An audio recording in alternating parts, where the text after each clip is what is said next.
Live from Fargo and serving you on TV, online, and on the go, this is Valley News Live at noon.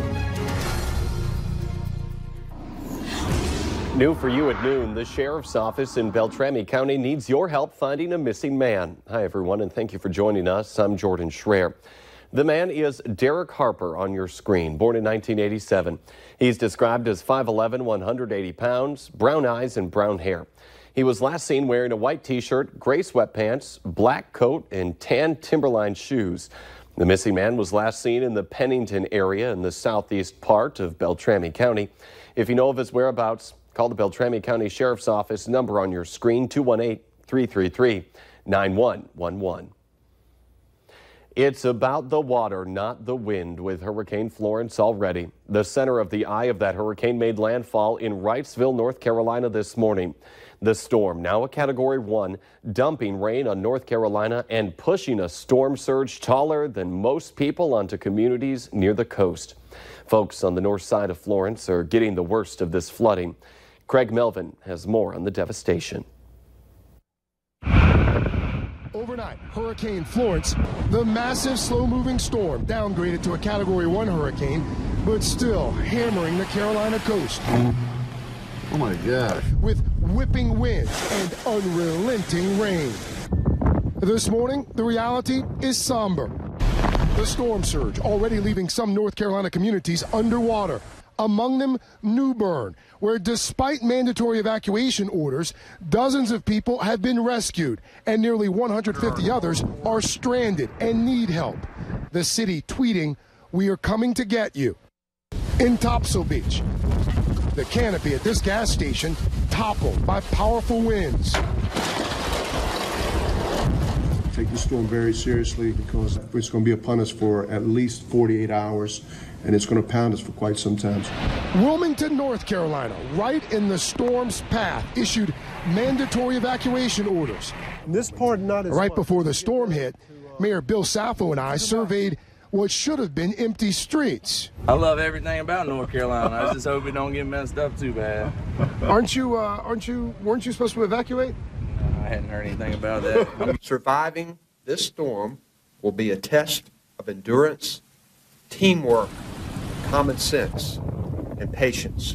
North Carolina Governor Roy Cooper encouraging caution for those that stayed behind. Anyone still unwilling to take this storm seriously, let me be clear. You need to get yourself to a safe place now and stay there. More than 400,000 homes and businesses are now without power.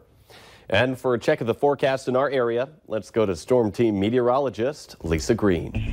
Good afternoon. We are looking at a quieter day, relatively speaking, and we do want to check in on Hurricane Florence. Still just barely a hurricane with max sustained winds at 75 miles per hour. Category 1 with the center of circulation right along the beach there in North Carolina.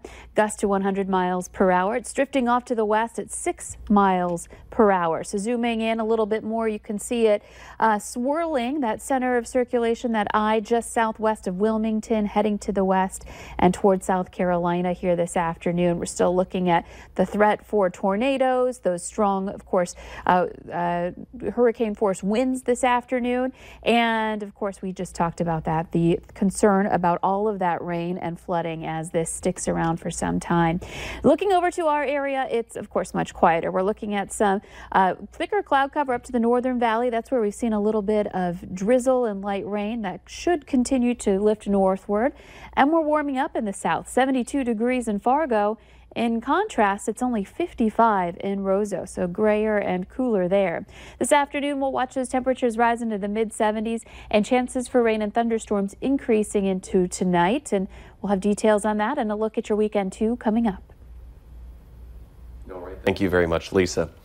Earlier this morning, you might have noticed some backed up traffic going east on I-94. That's because there was a 2-vehicle crash followed by a 3-vehicle crash just 25 minutes later. A North Dakota State Patrol officer said there's no correlation between those two crashes. One person was taken to a local hospital. One man is in custody after police say they caught him burglarizing a Fargo business.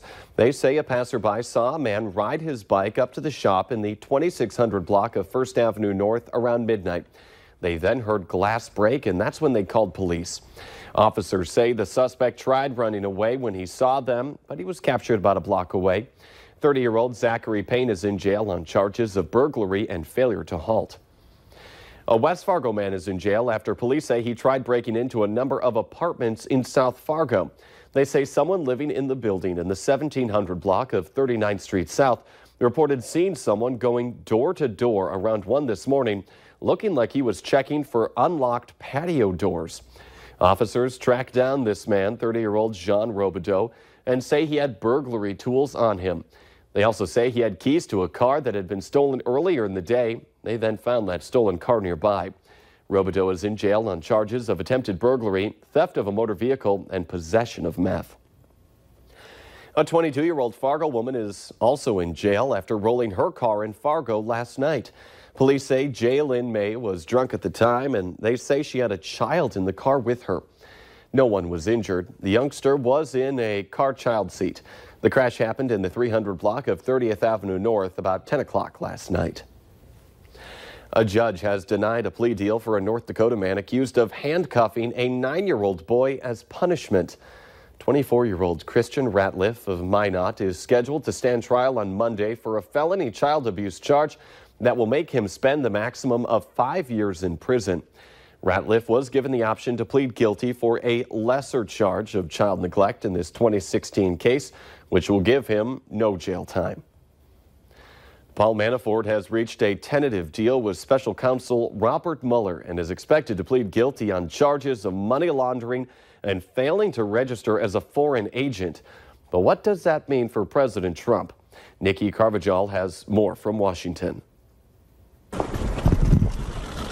NBC News is reporting that former Trump campaign chair Paul Manafort has agreed to plead guilty to 2 federal counts, raising questions about whether or not he's ready to cooperate with special counsel Robert Mueller. Mueller isn't going to be willing to make a deal with Manafort unless Manafort can give him the goods on Donald Trump. Court documents released before a hearing this morning show Manafort is pleading to a pair of conspiracy charges, one for financial crimes and one for witness tampering. He avoids the possibility of a second trial, but in exchange for what? The special counsel would be well served by his cooperation because he knows a lot about Russia collusion as alleged against the President of the United States. Since Manafort's first conviction last month, the president has publicly distanced himself from his one-time campaign chair. I feel very sad about that.